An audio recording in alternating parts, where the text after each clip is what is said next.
paz de Jesus a todos os amados irmãos. Hoje é 27 de setembro de 2018 e hoje eu vim falar de algo muito sério com vocês. É sobre uma assembleia que está acontecendo agora na ONU, em Nova York, com todos os presidentes do mundo, em nome de uma multilateralidade, em nome de um pacto de vários problemas que o mundo tem enfrentado, irmãos. Muitos não estão atentos a estes sinais, muitos não estão dando ouvidos ao que esses presidentes têm falado lá na ONU. E eu vou te explicar o que significa multilateralidade. Vamos lá. É um termo nas relações internacionais que se refere a países trabalhando em um conjunto sobre um determinado tema. As organizações internacionais, tais como as Nações Unidas e a Organização Mundial do Comércio, trabalham em prol da multilateralidade. E hoje, irmãos, o que eles estão falando lá na ONU? Cada presidente, irmãos, a maioria deles estão pegando um texto e estão lendo qual é o propósito dessa reunião. Eles não estão falando com espontaneidade, está sendo lido um texto que fala sobre essa multilateralidade, que fala sobre um pacto que hoje o presidente de Portugal até comentou sobre o pacto global para imigrações, para refugiados, pactos nesse sentido. E também o presidente do Chile hoje falou sobre pactos, falou sobre a multilateralidade. Eles agora estão falando que é para reforçar essa ideia de todos trabalhando em um só propósito, em um conjunto. E hoje eu consegui entender que as Nações Unidas, uma coisa que eu entendi hoje, ela foi criada com um único propósito, irmãos. Qual é o propósito da ONU? É preparar o governo para a nova ordem mundial, para estabelecer o reinado do anticristo. O que está acontecendo hoje lá na ONU é isso. Está falando em nome de uma nova ordem mundial, de um só governo, de todos trabalhando em um só sentido. E eu falo para vocês, o que está acontecendo lá na ONU hoje é algo profético, que eu considero, que eu considero muito próximo a uma profecia que Daniel falou no capítulo 9, no versículo 27. Mas antes eu vou pegar parte do versículo 26, que fala assim, ó: o fim chegará como uma inundação, guerras continuarão até o último dia, e assolações de todo tipo já foram determinadas. Presta atenção, isso aqui tem a ver com o quê? O Apocalipse. Esse governante, pois, com sagacidade, firmará com muitos um pacto que durará uma semana, irmãos. É um pacto. Não fala qual é o tipo desse pacto, qual é o sentido. Não, só fala que é um pacto.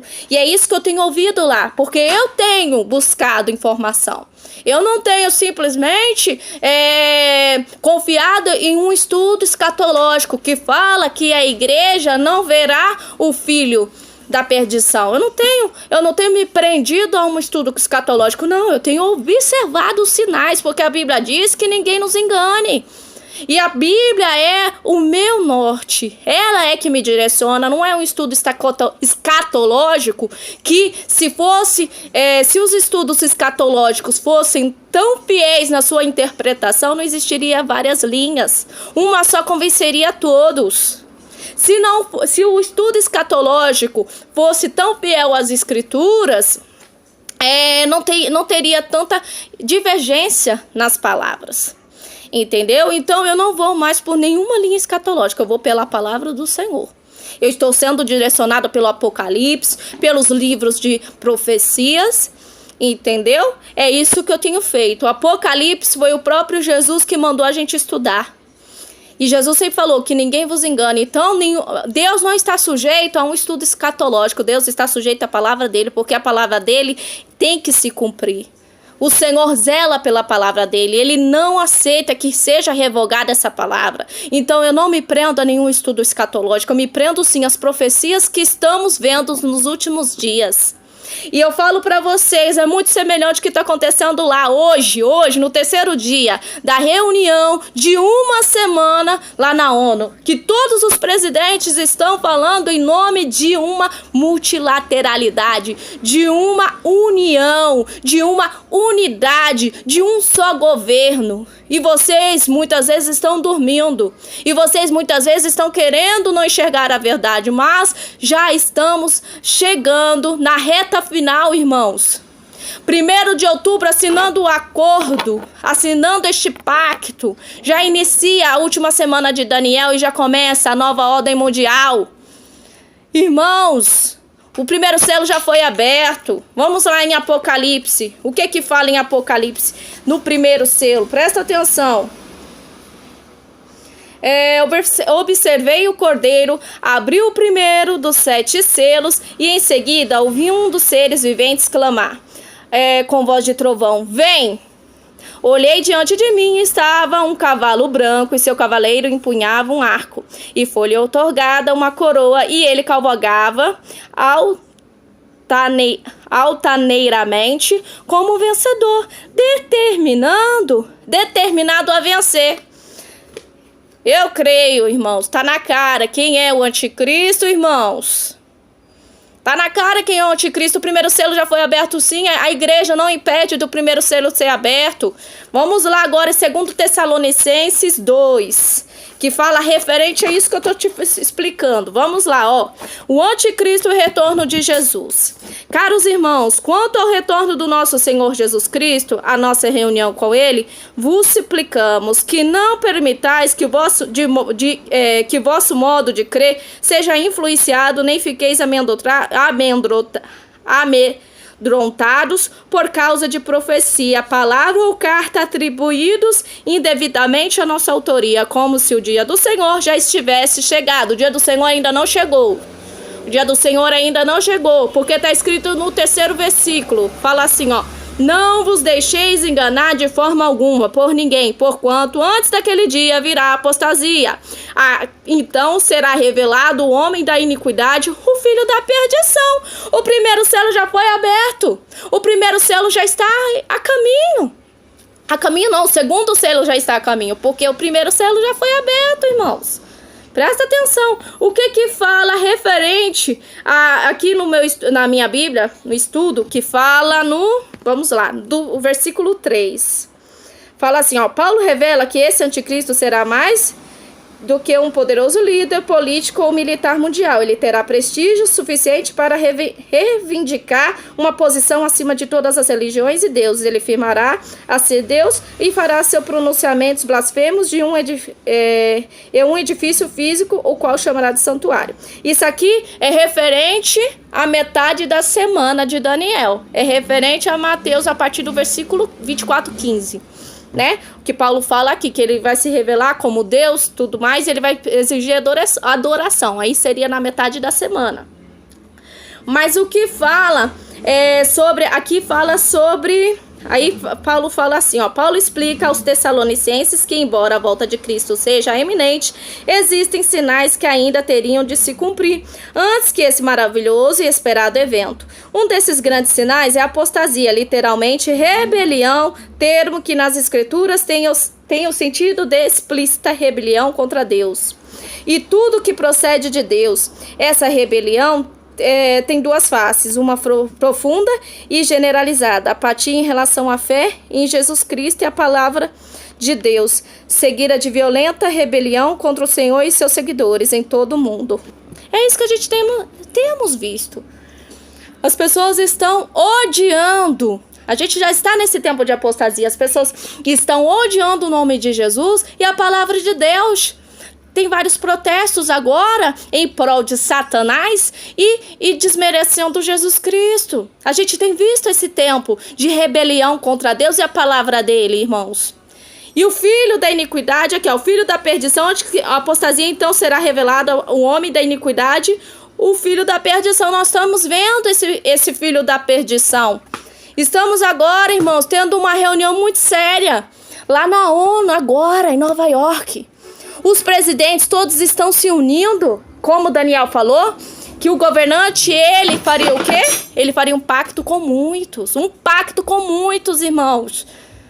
A Bíblia é clara. Não fala que tem que ser um pacto simplesmente com Palestina e Israel, não. É um pacto com muitos. O que está acontecendo lá na ONU, na Organização das Nações Unidas. Essa organização que foi feita para o anticristo, que foi feita no intuito da nova ordem mundial. Esse é o propósito da ONU. O propósito da ONU era já preparar o governo do anticristo, e já está para ser estabelecido. Após essa reunião de uma semana, dia 1º de outubro, vocês vão observar como as coisas estarão diferentes, porque a nova ordem mundial será estabelecida. Porque os presidentes estão lendo textos, não estão falando com sua, vamos dizer, estão sendo espontâneos. Trump ontem falou, lendo um texto também. Ele não se pronunciou como ele gostaria. Ele estava contrariado, entendeu? E o Macron, Emmanuel Macron, estava falando depois de uma metade, depois do final. Ele falou assim: eu e o Trump estamos tendo algumas divergências, mas a França está determinada a trabalhar pela unidade, pela união. Vocês estão observando? Ele que está colocando o Trump de escanteio e ele está tomando espaço. Maduro ontem também eu assisti um pronunciamento dele, ele estava contra o presidente Trump, estava falando que Macron estava se disponibilizando a ajudá-los. E ele falou que estava de braços abertos por essa ajuda, irmãos. E ele firmará um pacto com muitos. Quem é que tem sido destaque desde o ano passado? Fala pra mim se o selo já não foi aberto. Quem tem sido o cara da vez? A mídia tem propagado esta pessoa. Todos estão falando, todos estão confirmando, todos estão curiosos para saber realmente se ele é um anticristo ou não. E ele cada vez mais está disposto a ajudar as outras nações, a estender a mão. Fala de uma maneira muito eloquente, muito inteligente, muito bem sucedido, com 40 anos de idade, um homem tão promissor. Então eu falo para vocês, irmãos, não é tempo de brincadeira, não é tempo de ficar se escondendo. Vamos proclamar o evangelho quanto a gente pode. Porque, irmãos, será inibido a palavra de Deus em breve, irmãos. É bíblico, é profético, está escrito na palavra. Eu não estou seguindo nenhuma linha escatológica, porque eu não me prendo mais a isso, eu me prendo às escrituras. Então eu vou finalizando este vídeo e peço, por gentileza, ouça o que o presidente de Portugal falou hoje.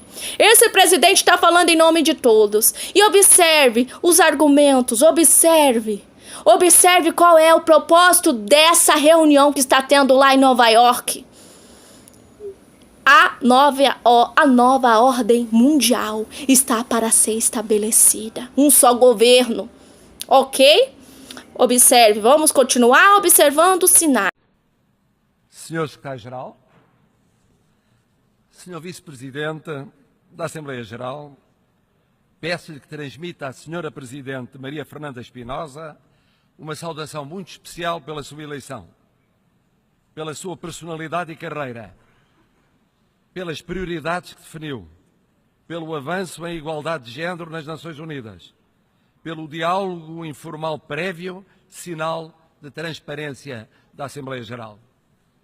Senhor Secretário-Geral, Portugal saúda e reafirma o seu apoio total às prioridades que definiu, às intervenções que tem desenvolvido no seu lúcido, dinâmico e excepcional mandato. Multilateralismo, assente no direito internacional e na Carta das Nações Unidas. Reforma do sistema das Nações Unidas. Prevenção de conflitos. Manutenção e sustentação da paz. Preocupação com migrações e refugiados. Combate ao terrorismo e crimes internacionais. Oceanos e segurança marítima. alterações climáticas, Agenda 2030, igualdade de género, aposta nos jovens. Tudo obedecendo à afirmação constante dos direitos humanos. Multilateralismo reforçado sempre. Por isso, não compreendemos a tentação unilateralista, bem como o desinvestimento nas organizações internacionais. Representam uma falta de visão política que corre o risco de repetir os erros de há quase 100 anos. Reforma das Nações Unidas, que exige o empenho de todos os Estados, porque manter a situação atual é uma forma de esvaziar o multilateralismo, multiplicar riscos, conflitos, subdesenvolvimento e violação dos direitos humanos. Assim como não reformar o conceito de segurança com consenso alargado é ignorar a geopolítica do século XXI, que exige, pelo menos, a presença do continente africano, do Brasil e da Índia. Prevenir conflitos e manter e sustentar a paz em operações de paz e capacitação institucional, como faz Portugal em 9 operações das Nações Unidas, 6 delas em África, com relevo para a MINUSCA e para a MINUSMA. Migrações e refugiados, compreendendo as causas da mobilidade humana, a necessidade de diálogo entre sociedades de origem, trânsito e destino, o Pacto Global para as Migrações seguras, ordenadas e regulares, o Pacto Global para os Refugiados, a promoção do direito à educação em situações de emergência. Portugal apoia, sem reservas, estes pactos. Recebe e continuará a receber migrantes, refugiados e outros deslocados. Lançou, pela mão do antigo presidente Jorge Sampaio, a Plataforma Global de Apoio aos Estudantes Sírios. Apela à vasta adesão ao mecanismo de resposta rápida para o ensino superior. Combate ao terrorismo, com a criação do Escritório do Contra-Terrorismo, a primeira conferência de chefes de agências de contra-terrorismo, a 6ª revisão da Estratégia Global das Nações Unidas de luta contra o terrorismo.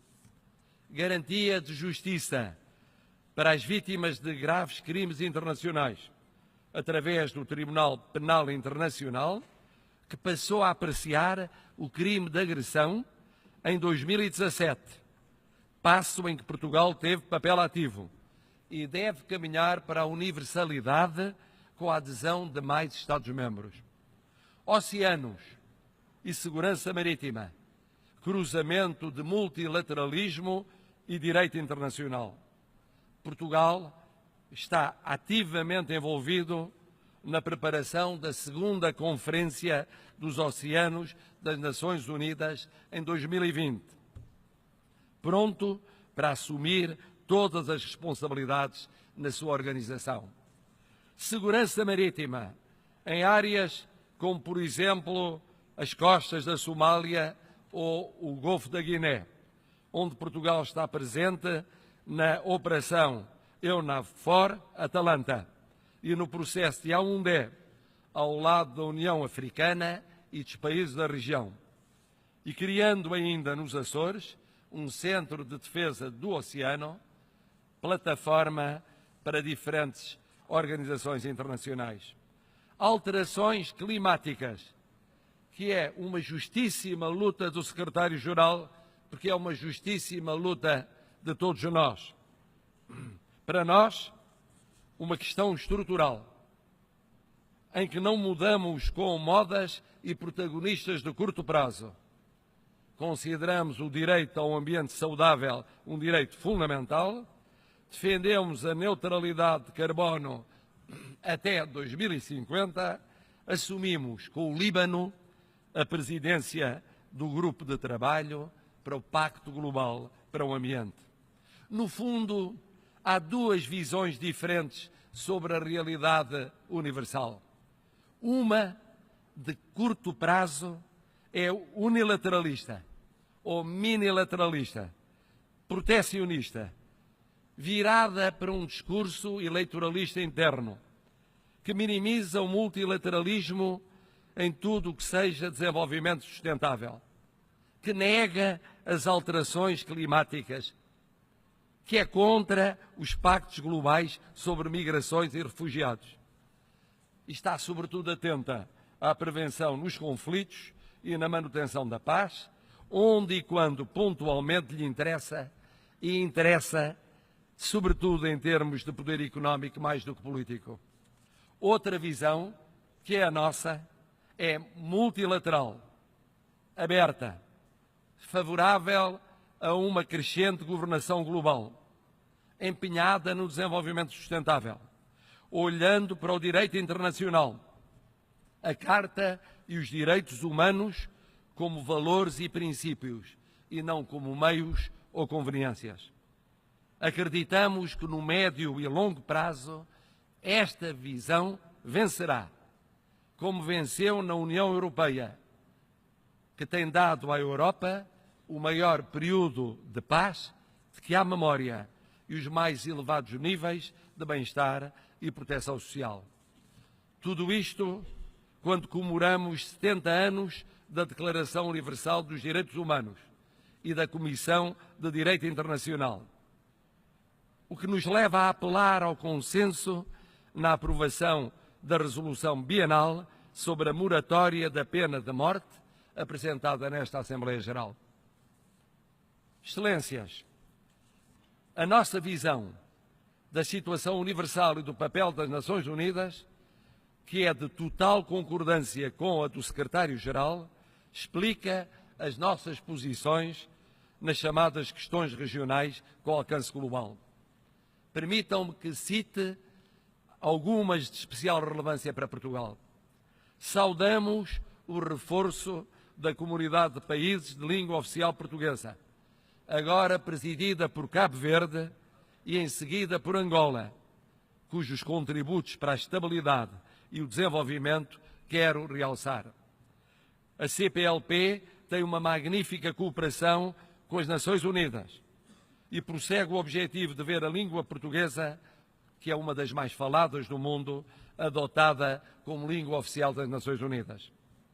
Apreciamos também os passos dados na Guiné-Bissau no caminho para as eleições de novembro. Sublinhamos o papel crescente da União Africana, integrador essencial para a paz e o desenvolvimento sustentável. A sua parceria com as Nações Unidas, o passo histórico da Declaração Conjunta de Paz e Amizade entre a Etiópia e a Eritreia. Formulamos votos de que as eleições na República Democrática do Congo se realizem de forma segura, livre e justa, e que os seus resultados sejam por todos respeitados. Louvamos os importantes desenvolvimentos na Península Coreana, abrindo perspectivas positivas para a desnuclearização completa, verificável e irreversível. E só demonstrando não só o empenho e coragem das partes envolvidas e o contributo dos parceiros regionais e das Nações Unidas, como, sobretudo, o papel da diplomacia para a paz e para a segurança mundiais. Registramos a assinatura do Tratado de Delimitação de Fronteiras Marítimas entre a Austrália e Timor-Leste, sob os auspícios do Secretário-Geral das Nações Unidas, também confirmando a eficácia da resolução pacífica de diferendos através da conciliação prevista na Convenção das Nações Unidas sobre o Direito do Mar. Infelizmente, em certas zonas do Médio Oriente e do Magrebe, continuam a haver sinais de permanente instabilidade política, social e económica. Na Líbia, a comunidade internacional deve unir-se para ajudar à situação humanitária e securitária e à criação de um Estado sólido. O Iémen permanece o palco de uma das maiores crises humanitárias da atualidade, atingindo em especial os mais vulneráveis, mulheres e crianças. Só soluções políticas, com a mediação das Nações Unidas e o respeito do direito internacional humanitário, poderão inverter uma situação cada vez mais dramática. Dramática é também a situação humanitária na Síria, com um dos maiores fluxos de refugiados na região e fora dela. Também aqui, só uma solução política substantiva, inclusiva e mediada pelas Nações Unidas garantirá o efetivo e abrangente apoio internacional à reconstrução. Aliás, a estabilização e a paz sustentadas no Médio Oriente exigem a resolução do conflito israelo-palestiniano. O bom senso convida a uma retoma do processo negocial, encarando todas as questões do Estatuto Final, incluindo a questão de Jerusalém, e conduzindo a uma solução viável de dois Estados assente na coexistência em paz e segurança de Israel e da Palestina. Senhor Vice-Presidente, Senhor Secretário-Geral, Excelências, como ontem disse no seu brinde aos chefes de Estado e de Governo o Secretário-Geral António Guterres, o verdadeiro patriotismo é o que se completa com o cosmopolitismo. Portugal entende que a ação multilateral, o diálogo político, o bom senso diplomático são o único caminho possível para a convivência entre nações e povos. E que visão ou visões de curto prazo, por muito apelativas que pareçam ser, constituem um fogo fato que não dura, não durará, não resolverá os verdadeiros problemas do mundo. Como disse Nelson Mandela, a fundamental concern for others in our individual and community lives would go a long way in making the world the better place we so passionately dream of. This is the noble mission of this institution. This is also the reason of the deep commitment of Portugal in United Nations. United Nations are neither a luxury nor a short-sighted fashion. United Nations are a long-lasting universal need. Muito obrigado. Bem-aventurados os que leem, bem como os que ouvem as palavras desta profecia e obedecem às orientações que nela estão escritas, porquanto o tempo desses eventos está às portas. Apocalipse 1:3.